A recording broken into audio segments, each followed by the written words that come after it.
नमस्कार सर. नमस्कार. माझं नाव किशोर पंडित आहे. आता आपण हे सीताफळाचा बाग बघतोय. हे टोटल 600 झाडं लावले. आता ही सेटिंग वगैरे झालेली अमेझिंग असं चमत्कार असल्याने setting आतमध्ये. फार फार फार चमत्कार दिसतो सर.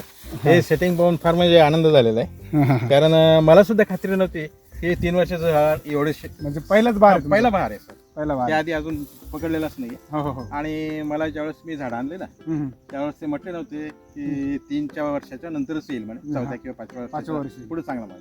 पहिल्या वर्षी जास्तीत जास्त हार्डली 4 ते 5 फळ भेटतील तुम्हाला. 4 ते 5 सुरुवातीपासून एसीटी वैदिक तुम्ही वापर केले. बरोबर. एका झाडावर सेटिंग जर 50च्या पुढेच असणार 1.5 महिन्यामध्ये हे फार म्हणजे चांगली साईज भेटली सर. त्या मनाला की मला वाटलं नव्हतं एवढी साईज भेटेल म्हणून, पण साईज फार म्हणजे एकदम सुंदर भेटलेली आहे. कमीत कमी 150-200 ग्रामच्या आसपास साईज आजच्या डेटला असणार सर. हो हो हो. आणि त्याचं जे लस्टर आहे हा लस्टर एकदम ग्रीन आहे, एकदम शायनिंग आहे. बघा ना हे जे असं ते वरून निघतं हे लस्टर आहे. तर हे केमिकल मध्ये मिळतं का असं? नाही सर, हा केमिकल मध्ये मिळत नाही.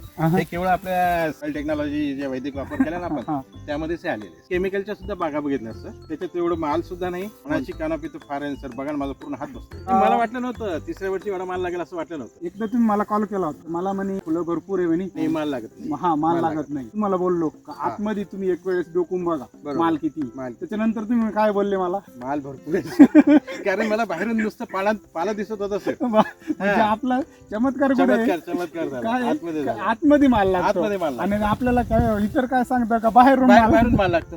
परंतु याच्यात मला आधी मी पण बाहेर पाहत होतो ना. आता हे आपण जी बाग ज्यावेळेस बाहेरून पाहतो ना बरं बरं काही जाणवत नाही. पण ज्यावेळेस आपण अशी फांदीवर करून पाहतो ना त्यावेळेस हा माल दिसतो. झाकले जाते पूर्ण या पानामध्ये. चालेल. ओके, धन्यवाद सर. थँक्यू.